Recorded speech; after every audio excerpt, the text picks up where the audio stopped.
네, 안녕하세요. 3월 10일 월요일 새벽 기도 시작하겠습니다. 기도하겠습니다.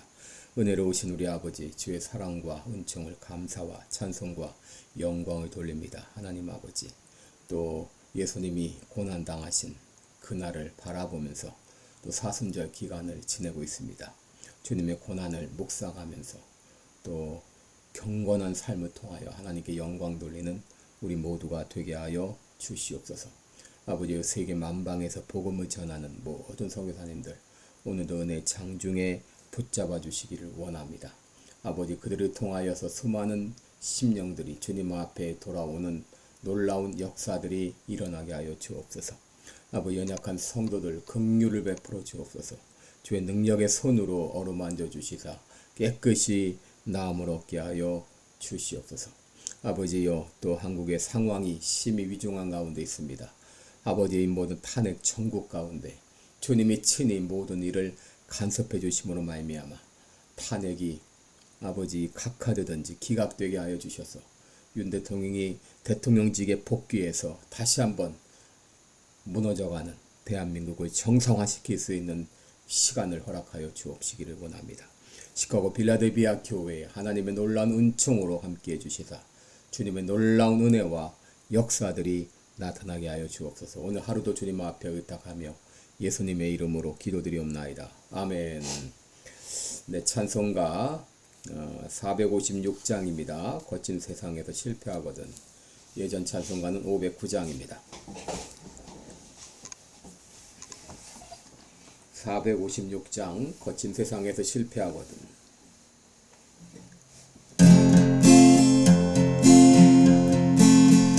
거친 세상에서 실패하거든 그 손 못자국 만져라. 고된 일 하다가 힘을 얻으니 그 손 못자국 만져라. 그 손 못자국 만져라. 그 손 못자국 만져라. 주가 너희 지키며 인도하시리.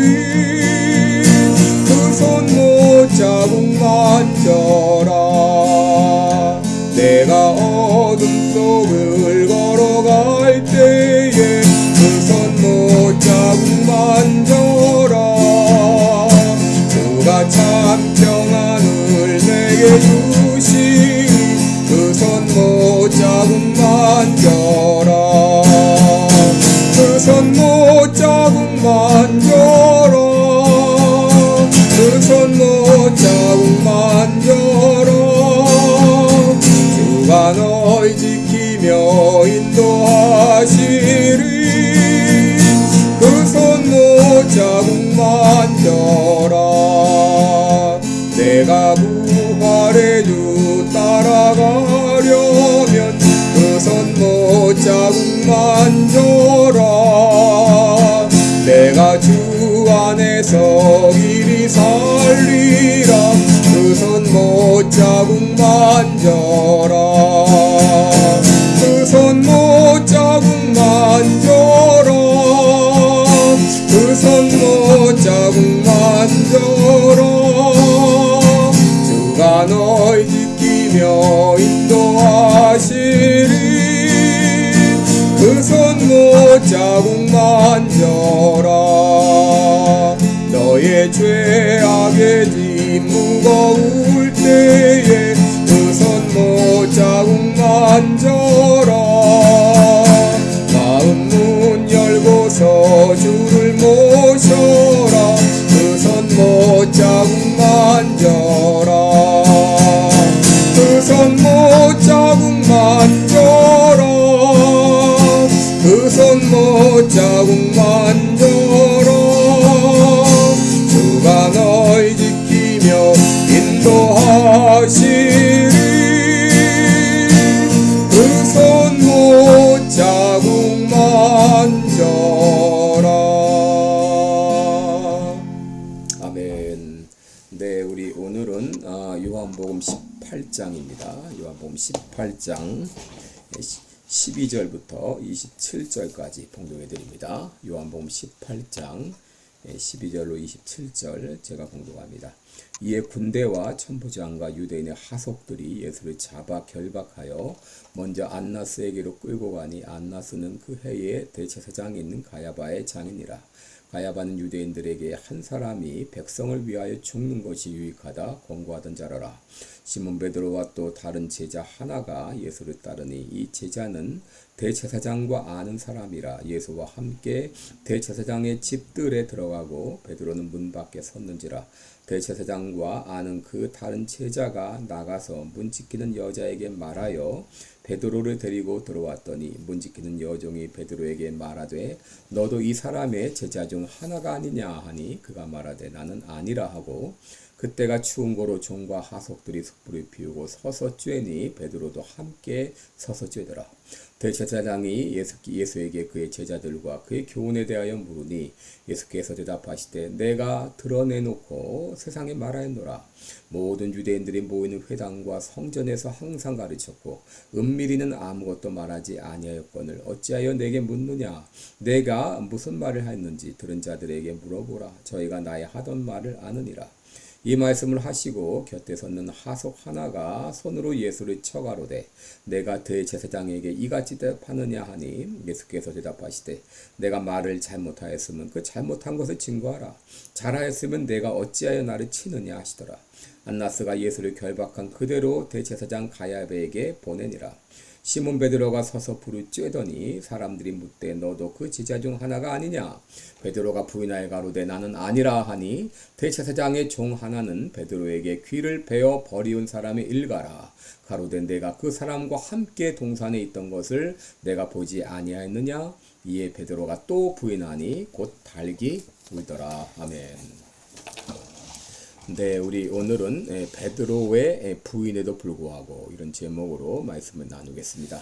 최후의 만찬을 마치시고 이제 기드론 계곡을 건너서 게세마네 동산에서 기도하시던 예수님은 가룟 유다의 인도하에 이곳에 온 군병들과 대제사장의 하속들에 의해서 결국 체포가 됐죠. 그때가 아마 밤 11시나 12시 자정 가까운 시간이었을 것으로 보입니다.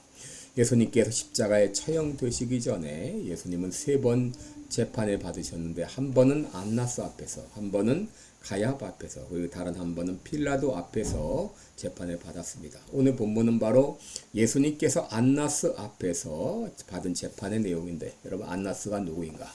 안나스는 전임 대제사장이었습니다. 예수님이 체포될 당시 대제사장은 가야바였는데 안나스는 전임 대제사장이었고 현 대제사장인 가야바의 장인이기도 했습니다. 비록 그는 이 전임 대제사장이었지만 막강한 이 권력을 행사하고 있었습니다. 유대인 역사가 요세푸스에 의하면 안나스의 5 아들과 사위가 계속해서 대제사장직을 수행했다. 그렇게 말하고 있습니다. 여러분 이처럼 막강한 권력을 가졌기 때문에 예수님은 현재 대제사장인 가야바에게 보내지기 전에 먼저 안나스의 신문을 받게 된 것이죠. 여러분 예수님 당시 이스라엘은 로마 제국의 지배를 받고 있었죠. 로마는 당시 여러 나라를 지배하고 있었는데 이 피지배국의 문화와 종교는 인정했습니다. 그래서 이스라엘은 로마 제국 하에 있었지만 성전 제사를 드리며 신앙생활을 계속할 수가 있었습니다. 그런데 당시 이스라엘의 이 대제사장은 성전과 유대인의 모든 종교 생활을 관할하는 이 막강한 실세였죠. 그리고 대제사장은 71명으로 구성된 유대 최고 의결기관인 산헤드린 공회의 의장이었습니다. 그래서 이스라엘의 실질적인 대표 역할을 했던 것이죠. 바로 이 전임 대제사장이었던 안나스에게 신문을 받는 것이 오늘 본문입니다. 여러분 오늘 예수님께서 받으신 재판을 보게 되면 특징이 있습니다. 첫째로 예수님이 받으신 재판은 불법 재판이었다. 여러분 오늘 이 재판은 밤에 개정했습니다. 여러분 재판이 형성되려면 현행범이거나 아니면 기소를 해야 되는데 예수님은 지금 기소된 상태도 아니고 현행범도 아닌데 체포되자마자 죄인처럼 끌고 가서 신문을 했던 것이죠. 여러분, 이들이 이렇게 재판을 서둘렀던 이유가 무엇일까요? 그것은 그 다음 날이 유대인의 가장 큰 명절인 유월절이었기 때문입니다. 유월절에는 사형 집행을 할 수 없었기 때문에 유월절 전에 이 사건을 마무리하고자 했던 것이죠. 요한복음 18장 28절을 보게 되면 저희가 예수를 가야바에게서 관정으로 끌고 가니 새벽이라 한 것으로 보아서 예수님은 밤새도록 신문을 받았던 것을 우리는 짐작해 볼 수 있습니다. 한마디로 예수님이 받으신 그 재판은 불법 재판이었다. 둘째로 예수님이 받으신 재판은 묻지마 재판이었다. 여러분, 예수님이 무슨 죄가 있어서 이렇게 심판받은 게 아닙니다. 그들은 혐의를 찾기 위해서 유도신문을 했습니다. 19절에 보시면 대제사장이 예수에게 그의 제자들과 그의 교훈에 대하여 물으니라고 말했죠. 여러분, 이들이 예수님의 교훈에 대해서 물은 것은 예수님의 교훈을 알고자 한 것이 아니죠. 뭔가 트집을 잡으려고 했던 것이죠. 이것은 한마디로 반역죄로 몰고 가고자 했던 바로 유도신문이었습니다. 이에 대해서 예수님은 어떻게 대답하셨나요? 20절, 21절에 보면 내가 드러내어 놓고 세상에 말하노라. 모든 유대인들의 모인 회당과 성전에서 항상 가르쳤고 은밀히는 말하지 아니할거늘 어찌하여 내게 묻느냐? 내가 무슨 말을 하였는지 들은 자들에게 물어보라. 예수님의 가르침은 공개된 장소에서 모든 사람이 들을 수 있도록 공개했다는 것이죠. 은밀히 하지 않았다. 이 말은 예수님께서 반역죄를 짓지 않았다는 것을 의미하는 것이죠.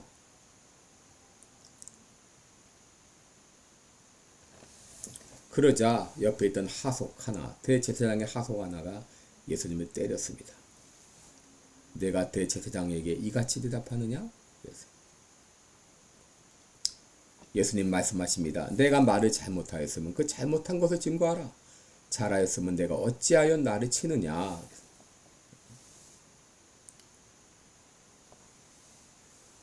여러분, 오늘 예수님 재판에 있어서 예수님이 잘못한 것이 있다 그러면 신문을 해서 법적으로 증명하면 될 일인데 그들은 예수님의 죄를 증명하지 못하자 물리적으로 압박을 가하고 또 유도신문을 하고 그렇게 해서도 혐의를 찾지 못하자 결박한 채로 가야바에게 넘겼습니다.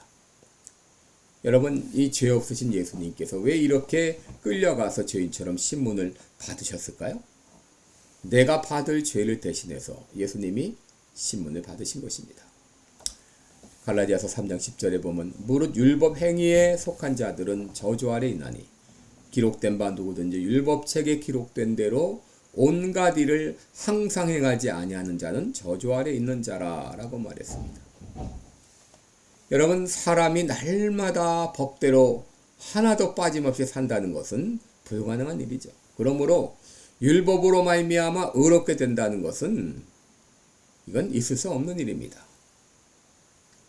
여러분, 우리가 죄를 지으면 양심이 우리에게 호소하고 율법이 우리를 정죄하고 사단이 우리를 정죄합니다. 너 이러이러한 죄 졌지? 이거 잘못했지? 끊임없이 우리를 정죄합니다. 그러면서 뭐라고 선언합니까?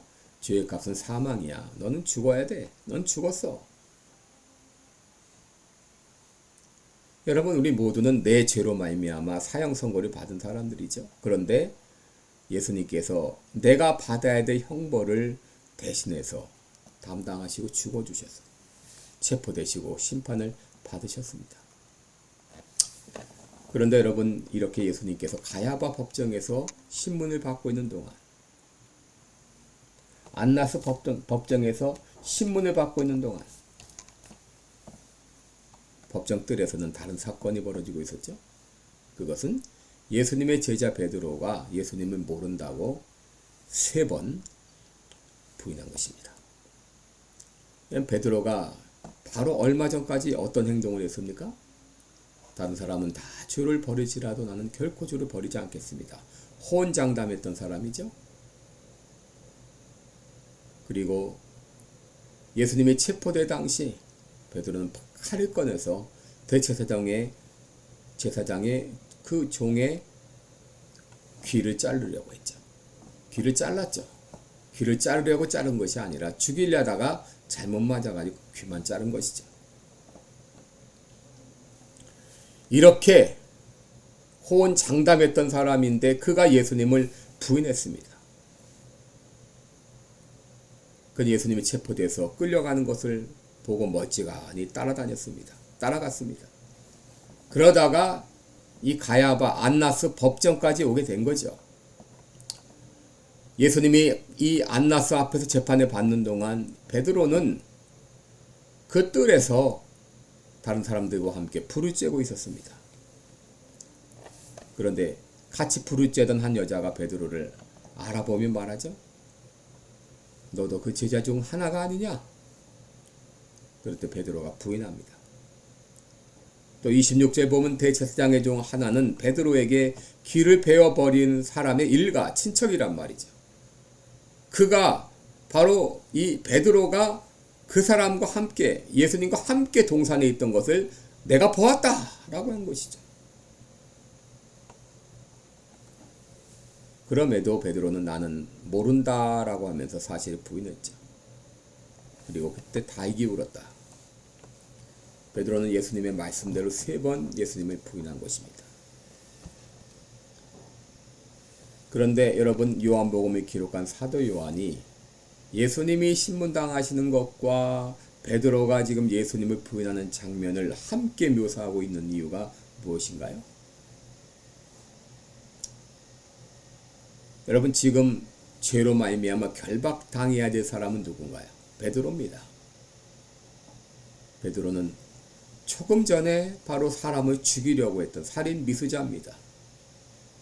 그런데 재판을 받고 있는 것은 예수님이 베드로가 아니라 예수님입니다. 왜 예수님께서 이렇게 체포를 당하시고 죄인처럼 신문을 받으시고 모욕을 당하셨나요? 내가 받아야 될 신문을, 내가 받아야 될 형벌을 예수님께서 대신 당하신 것이죠. 그러나 예수님께서는 베드로의 실패에도 불구하고 베드로를 회복시켜 주셨습니다. 누가복음 22장 31절에 시몬아 시몬아 사단이 너를 밀가부르듯 하려고 너희를 청구하였으나 그러나 내가 너를 돌이킨 후에 내 형제를 굳게 하라. 예수님은 베드로를 위해 기도하셨고 베드로를 다시 회복시켜 주시고 일으켜 세워 주셨습니다. 여러분, 과거 내가 어떤 죄를 지었을지라도 어떤 상황 가운데 지금 처해 있을지라도 예수님은 나를 위해 기도하고 계십니다. 나를 회복시켜 주시기를 원하십니다. 이것 때문에 예수님이 체포를 당하시고 죄인처럼 신문을 받으시고 십자가에 달려 죽으신 것입니다. 이사야 53장 5절에 그가 찔림은 우리의 허물을 인하며 그가 상함은 우리의 죄악을 인함이라. 그가 징계를 받음으로 우리가 평화를 누리고 그가 채찍에 맞음으로 우리가 나음을 입었도다. 우리는 다 양 같아서 그릇 행하여 각기 제 길로 갔거늘 여호와께서는 우리 무리의 죄악을 그에게 담당시키셨도다. 여러분, 예수님은 베드로의 연약함을 아셨어요. 베드로가 예수님을 부인할 것을 아셨습니다. 마찬가지로 예수님은 우리의 부족함을 아세요. 우리가 완전치 못한 것을 아십니다. 내 결심에도 불구하고 시험에 자주 빠지는 나의 모습을 알고 계십니다. 바로 나의 이 연약함을 담당해 주시기 위해서 예수님은 인간으로 오셔서 체포를 당하시고 신문을 받으시고 결국 십자가에 달려 죽으신 것이죠. 이것이 바로 예수님의 사랑입니다. 여러분은 그 사랑을 알고 계시나요? 기도하겠습니다. 은혜로우신 우리 아버지, 나를 위해 이 땅에 오셔서 내가 감당하지 못할 모든 일을 감당해 주시려고 십자가에 달려 죽으신 줄 믿습니다. 하나님 아버지, 주님 안에 참 소망이 있습니다. 주님 안에 새 생명이 있습니다. 주님 안에 자유함이 있습니다. 아버지, 아직도 주님을 나의 구주로 영접하지 못하신 분이 있습니까? 이 시간 마음에 문을 열고 예수님을 나의 구주로, 나의 주님으로 영접하게 하여 주옵소서. 수고하고 무거운 짐진 자들아 다 내게로 오라. 내가 너희를 편히 쉬게 하리라. 하나님께 남은 인생에 드리는 우리 모두가 되게 해 주옵소서. 예수님의 이름으로 기도드리옵나이다. 아멘. 네, 여러분 오늘도 복된 하루 되시기를 축원합니다. 여러분 사랑하고 또 축복합니다. 고맙습니다.